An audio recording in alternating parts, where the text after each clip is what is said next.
Hello and a very good morning. You're watching the Breakfast News on Rajya Sabha television with me, Frank Pereira. Let's begin with this morning's headlines. Cabinet decides to extend session of the Lok Sabha till May 13th. Decision taken due to several pending bills in the House.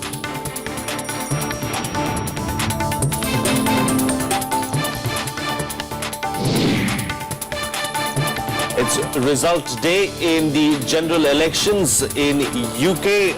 Exit polls predict that the Tories will get 316 seats, just short of the halfway mark. Top Al-Qaeda leader reportedly killed in US airstrike in Yemen. Reports say his group was behind the Charlie Hebdo attack in Paris. Government orders paddle probe by Sports Authority of India DG into the death of an athlete and attempted suicide by 3 others in Kerala. Director General of SAI meets recuperating girls in hospital.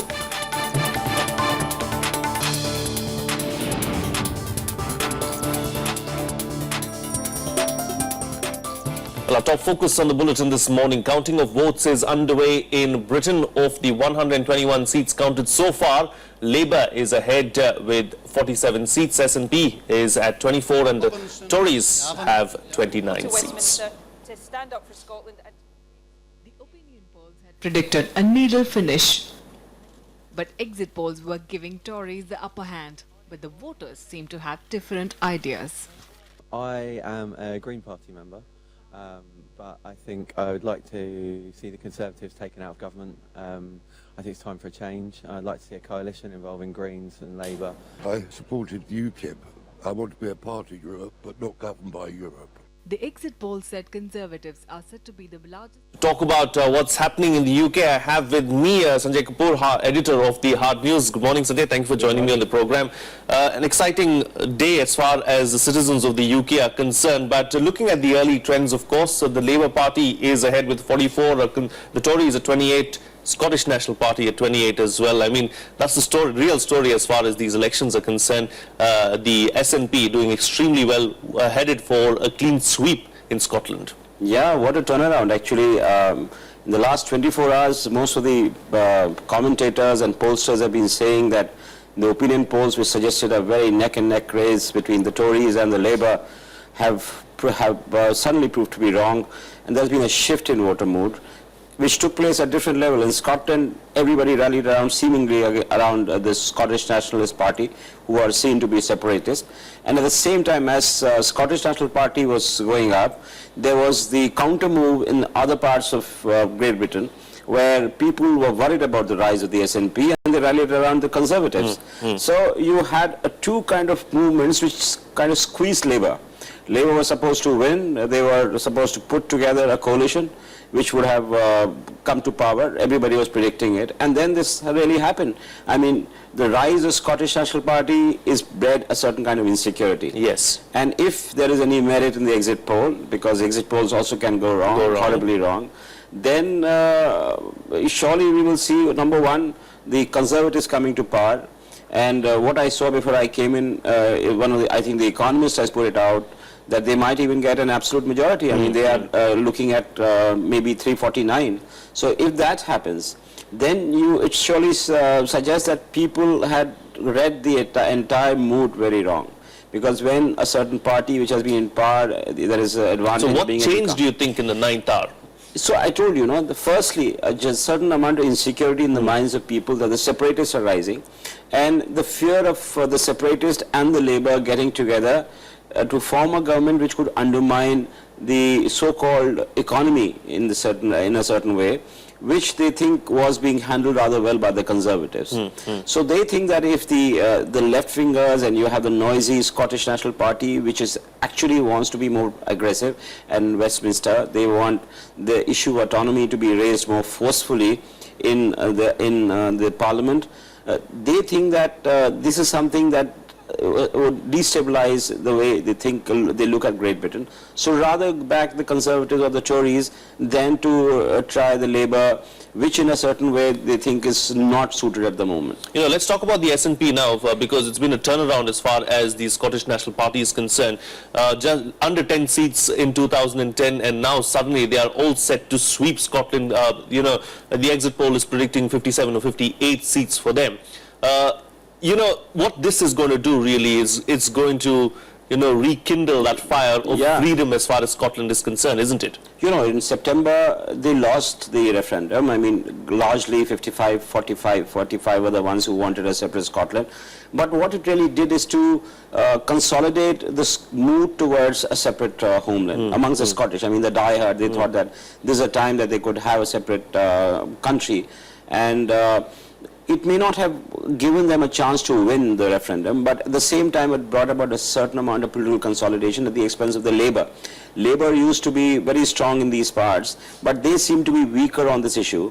And if you heard Nicola Sturgeon in many of the so-called debates that have taken place during the parliamentary election, she comes out as very coherent, very charismatic, and that in a certain way, I mean, made Scottish voters see SNP in a different light. A person who can actually lead that group in the parliament, create noise and re-establish the demand for autonomy, because Conservatives, I mean Mr. Cameron, the Prime Minister, promised autonomy, and that demand for autonomy has to actually take shape.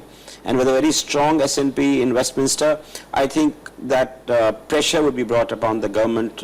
Obviously the Tories are going to come to power to translate whatever they have promised. Indeed. We've got a backgrounder as far as the UK elections are concerned. Let's quickly take a look at the background as far as these elections in the UK are concerned.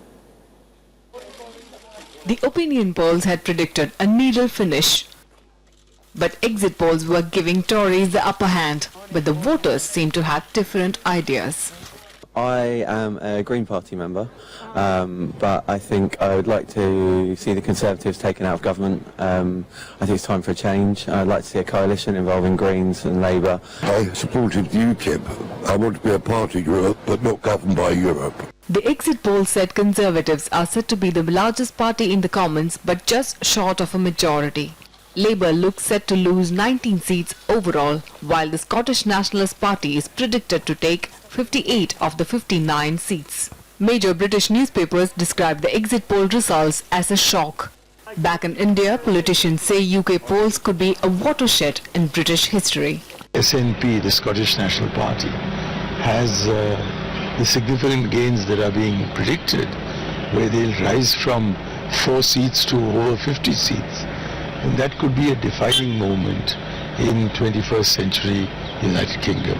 Next, they may have to discover the virtues of how to create a government where nobody has a majority. It's going to be a very interesting outcome, whatever happens. But for India or India-British relations, I do not expect any significant change, whatever the outcome of the election.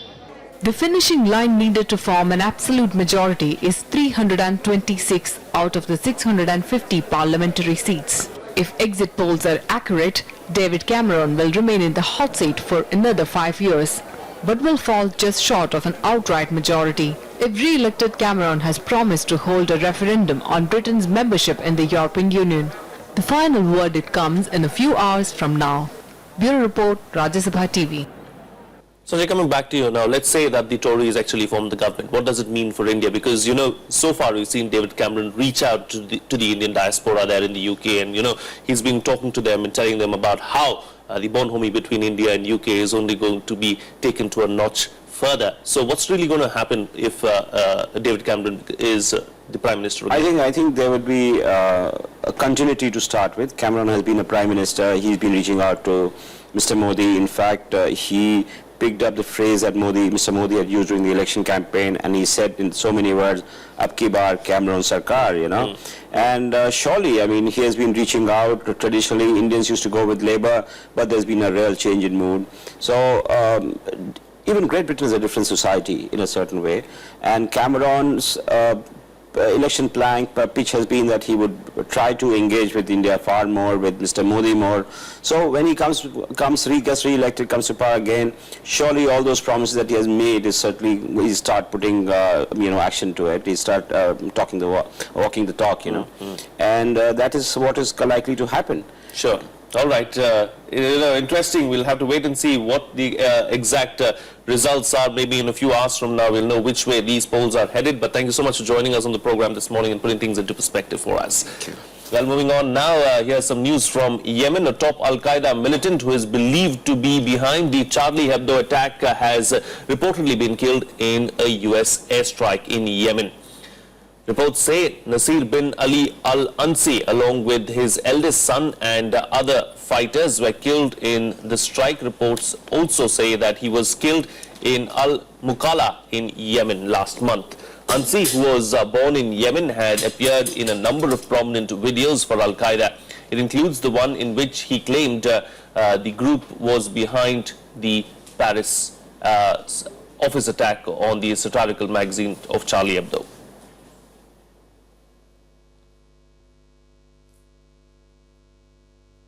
For all the international news and updates, here's our World Wrap. US military troops are training a small company-sized group of Syrian fighters of 90 personnel to battle Islamic State militants in Syria and Iraq. Defense Secretary Ashton Carter told a news conference that a second company-sized group of Syrian fighters would begin training soon. Protesters rallied outside the United Nations to demand a change in the global drug policy and to denounce recent executions of 8 drug traffickers in Indonesia. The rally was held outside the UN headquarters in New York, where the UN General Assembly met to discuss the drug policies. European leaders and United Nations Secretary General Ban Ki-moon gathered in Zansk, Poland to commemorate the 70th anniversary of the Allied victory over Nazi Germany. A memorial service was also held in Liverpool to mark the centenary of the sinking of the Lusitania, a British liner which was torpedoed by German submarine. Well, it's time for a short break now, but coming up on the other side, the Mumbai High Court will hear actor Salman Khan's bail plea today. He has been sentenced to 5 years in prison in the hit-and-run case.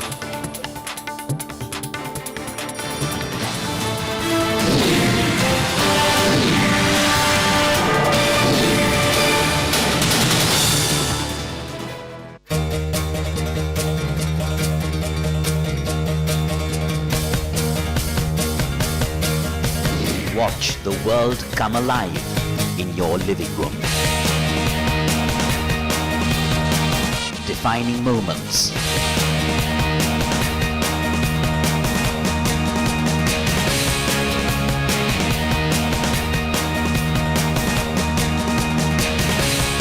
Momentous events.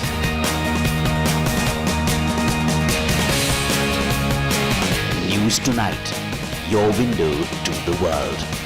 Every night at 9 p.m.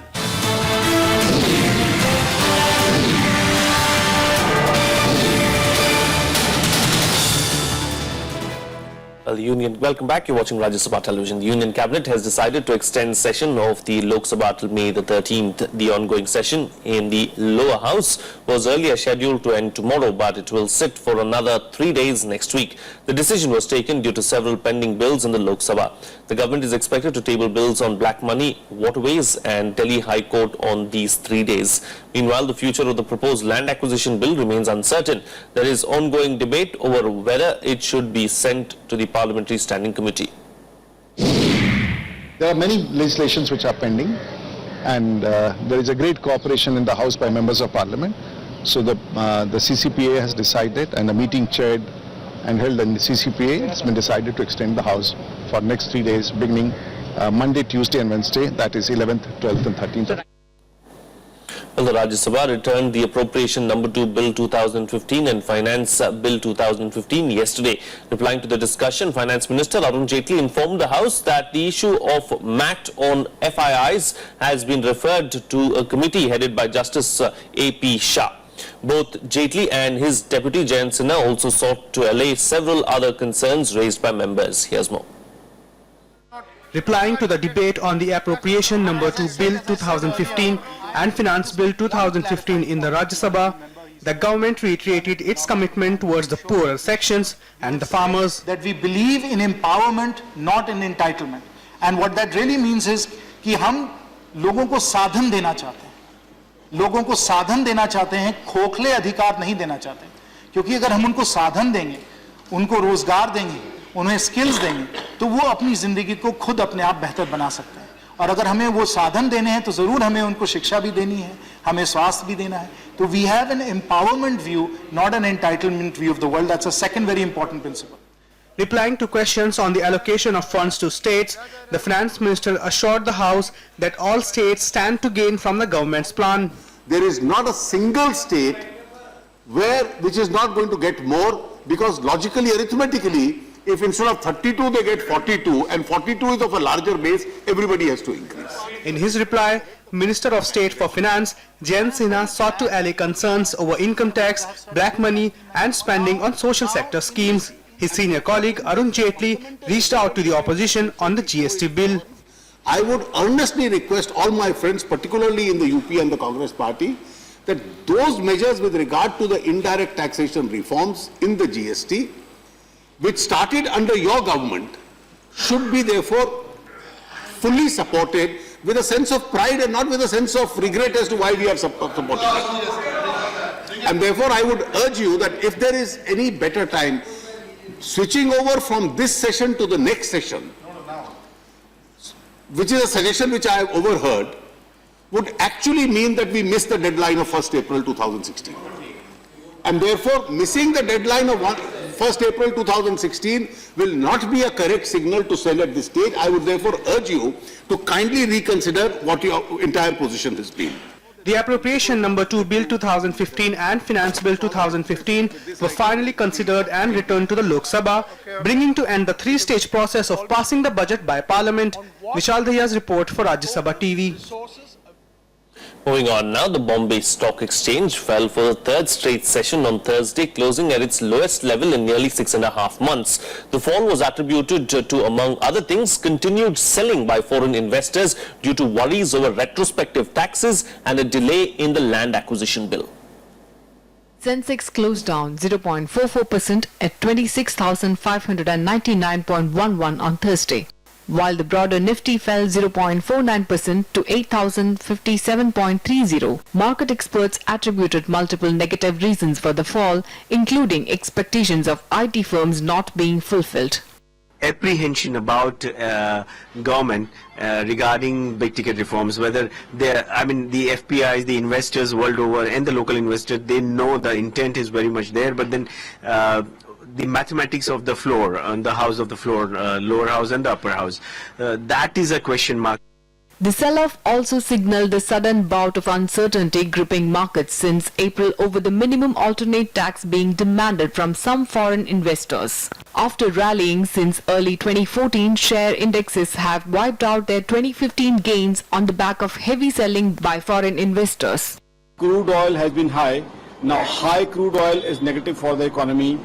Dollar is also high. Plus there is an expectation that the monsoon would also be weak. Now, FIIs, in case their concerns are not clarified, so they won't be that much interested in investing in India. The uncertainty is expected to continue given the lingering concerns over MAT. Bureau Report, Rajya Sabha TV. Here's a quick look at the news and events lined up for today in our segment, The Day Ahead. The Mumbai High Court is to hear actor Salman Khan's bail plea in the 2002 hit-and-run case. The actor was convicted by a lower court in the case after a 13-year legal battle and has been sentenced to 5 years in jail. He is presently out on interim bail. A local court in Hyderabad will pronounce its order on appeals filed by Satyam Computers founder B. Ramalinga Raju and 9 others seeking suspension of their sentences and the fines imposed on them in the multi-crore accounting fraud. The judge had posted the order for today after hearing arguments from both sides yesterday. Lahore High Court will hear the money laundering case against Prime Minister Nawaz Sharif. The court on May 6 decided to form a larger bench to investigate money laundering allegations against him. A petition was filed against Sharif in the Lahore High Court in 1991, accusing him of laundering money out of Pakistan.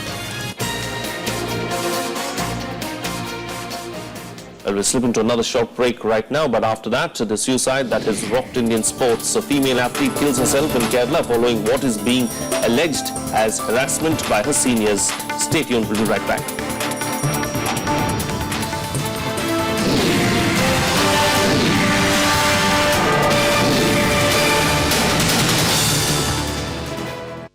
Hottest topics. If you can facilitate the opening up and the expansion of the international border trade, you can add to the economy. 370 धारा जो है वो जम्मू कश्मीर को मुल्क के साथ जोड़े रखती है. Candid confessions.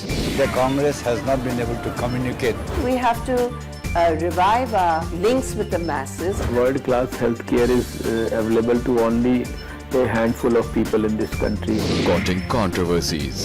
A lot of leaders today think that they rule by divine right. Now, media has become manageable. Watch RSTV engaged personalities to the point. Every Wednesday, 10 p.m. Thursday, 1:30 and 5:30 p.m.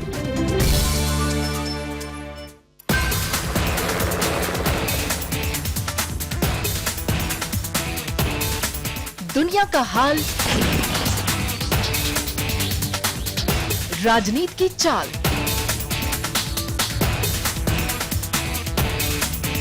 Business की रफ्तार,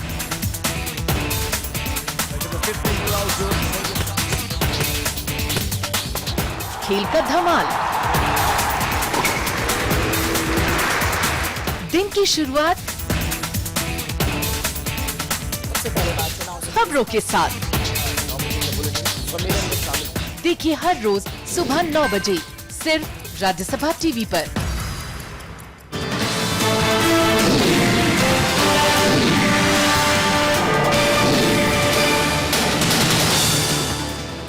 Welcome back. You're watching Rajya Sabha television. Well, 3 of the 4 female athletes who attempted suicide yesterday are battling for life. One of the girls died yesterday. The girls tried to kill themselves at the Sports Authority of India Centre in Kerala by consuming poison. Relatives of the athletes have alleged that the girls were being physically and mentally tortured by some seniors. Here's more. There's a shock and disbelief in the sporting fraternity in India over the death of a young woman athlete at the Sports Authority of India hostel in Kerala. 4 girls allegedly consumed a poisonous substance following alleged harassment by their seniors and trainer. One of the girls died while 3 others are battling for life. An investigation into the death and the allegations of harassment is underway. This investigation by the Director General of the Sports Authority of India will run parallel to a police probe that is currently underway. I am deeply aggrieved by the incident that happened in Kerala. The girls who has died was a very promising sportsperson. It is a great loss to the country. The Director General of the Sports Authority of India visited the girls in the hospital. And we'll try to get to the bottom of the entire episode and take whatever steps that are necessary to ensure that such incidents never again recur. Reports say the dead athlete was among potential candidates for the 2020 Olympic Games. Bureau Report, Rajya Sabha TV. Moving on now, Germany joined the US today, raising concerns over the Indian government's actions against some foreign NGOs working in the country. The centre cancelled licenses of nearly 9,000 NGOs last month for violation of the Foreign Contribution Regulation Act. Amid a row over his remarks on the centre's punitive action, US Envoy Richard Verma met the Prime Minister's office officials and Lok Sabha Speaker Sumitra Mahajan yesterday. The regulatory actions that are being taken could have a chilling effect on speech and expression. This remark by the US envoy on Wednesday night says it all about Washington's concerns over punitive action taken by the center against foreign-funded NGOs in India. Over 9,000 such NGOs have lost their licenses since last month. Several key organizations like Greenpeace and the Ford Foundation are also on the center's watch list. Richard Verma met Lok Sabha Speaker Sumitra Mahajan and PMO officials on Thursday, even as his comments on the centre imposing restrictions on international agencies drew fire from both the government and opposition parties. अगर कुछ संस्थाएं जो कि NGO के नाम पर खड़ी हैं और वो कानून की धज्जियां उड़ा रही हों, कानूनी व्यवस्था को बिल्कुल पालन नहीं कर रही हों, तो उनको जो है वो इस बात का अधिकार है सरकार को कि उनकी जांच पड़ताल करें, उनके बारे में जानकारी ले कि वो क्या कर रहे हैं। US ambassador, he speaks in this language. This is for government to justify its decision, and government must respond on this thing. America सरकार भारत सरकार के मामले में दखल दे रही है। अमेरिकी राजदूत के उस बयान की भी मैं निंदा करता हूं, जिसमें उन्होंने भारत के आंतरिक मामलों में झांकने का प्रयास। NGOs which are funded by US multinationals or companies, what work they do, it is a different thing. There are laws even in our country to regulate the operations, functions of NGOs. Government of India should explain what is the rationale behind all the actions being taken against such NGOs. Despite the criticism, Germany stood beside what the US envoy has said. German ambassador to India echoed similar views on how a vibrant civil society is important for democratic traditions and that those who act peacefully to seek change are not anti-government. We share the view. NGOs have a very important role in our open democratic societies. At the same time, transparency is a necessity in all the activities, in private activities, in governmental activities, also for the NGOs. Earlier, the centre had clarified that the decision to crack down on some of the NGOs was taken as they failed to comply with the regulation of filing annual returns.